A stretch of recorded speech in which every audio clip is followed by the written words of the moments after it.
আসসালামু আলাইকুম। যদি রাত পোহালেই শোনা যেত মুগ্ধ মরে নাই, তাইলে বিষয়টা কেমন হইতো? হ্যাঁ, সেটাই তো হচ্ছে। মুগ্ধ তো মরে নাই। ফেসবুকে তোলপাড়, ফেসবুকে ছড়াছড়ি, মুগ্ধ মরে নাই। সে দিব্যি বেঁচে আছে। শুনলাম স্কলারশিপ নিয়ে নাকি কোনো ঝামেলা টামেলা হয়েছে নাকি, এর জন্য সে দেশের বাইরে আছে এখন। সে মরে নাই। আমার বন্ধু বান্ধব দেখলাম আমাকে মেসেজ করে, রাত্রে ফোন দেয়, দিয়ে জিজ্ঞেস করে, বাইরে থেকে আর কি, জিজ্ঞেস করে যে দেখলাম বিভিন্ন নিউজ পোর্টালে, ফেসবুক যোগাযোগ মাধ্যমে দেখলাম তোদের দেশে মুগ্ধ নাকি বেঁচে আছে, নাটক করছে নাকি, এই সেই কাহিনী। তো এই যে ছড়াছড়ি, মুগ্ধ মরে নাই মরে নাই, আচ্ছা ঠিক আছে মরে নাই। এই যে পানি পানি করতে করতে লোকটার মাথায় এসে গুলি লাগলো, গুলি লাগলো, গুলি লাগার পরে এইখানটাতে বরাবর গুলি লাগলো, গুলি লাগার পর মাটিতে লুটে পড়লো।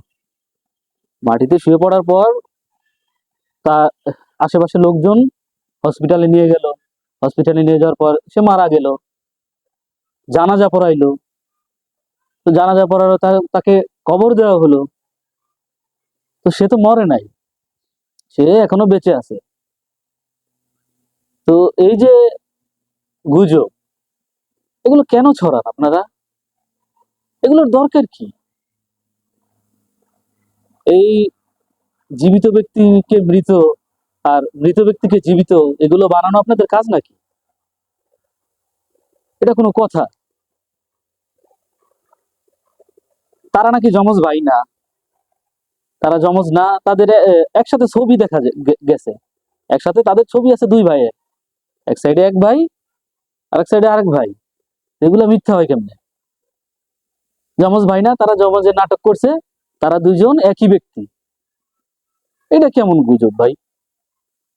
জানি আমি গুজবের দেশেই বাস করি, ঠিক আছে, কিন্তু এটা কেমন গুজব? কি এটা? আমাদের প্রধানমন্ত্রী, সাবেক প্রধানমন্ত্রী, তিনি এখন দেশে নাই।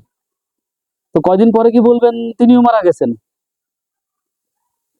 ফেসবুকে বেগম খালেদা জিয়া, বেগম খালেদা জিয়ার ফেসবুকে না হলে আপনারা 700 বার মারছেন। তিনি নাকি মারা গেছে, মারা গেছে চায়ের দোকানে কয়দিন আগেও শুনছিলাম, আগস্টের আগে শুনছিলাম তিনি নাকি মারা গেছেন।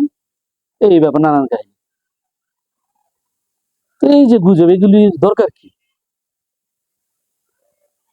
আবার ওবায়দুল কাদের, আমাদের স্যার ওবায়দুল কাদের,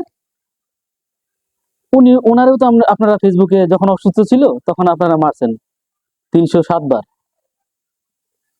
তো এইটা কি? একটা লোক মারা গেছে, শহীদ হইল, মুগ্ধর মতো ছেলেরা তো শহীদ, ওরা থাকে এইখানে, এটা একটা কথা? জীবিত মানুষের মেরে ফেলা দিলেন আর মৃত মানুষের জীবিত করে দিলেন। প্রায় সময় এগুলা ফেসবুকের ভিতরে খালি ছড়াছড়ি ছড়াছড়ি। এইটা কেমন? যারা এই কাজগুলো করে তাদের আইনের আওতায় আনা উচিত আমি মনে করি। আর বিশেষ করে তাদের ডিম দেওয়া উচিত, তাদেরকে ডিম দেওয়া হোক।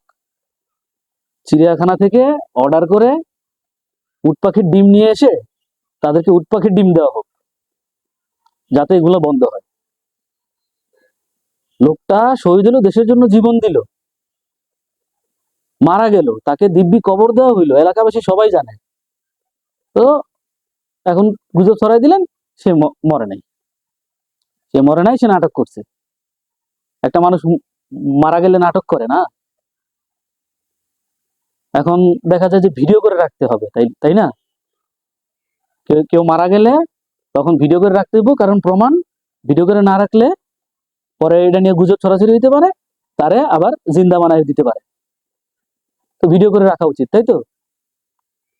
অতি শীঘ্রই ডিম দেওয়া উচিত, অতি শীঘ্রই ডিম দেন তাদের। ভালো থাকবেন। আসসালামু আলাইকুম।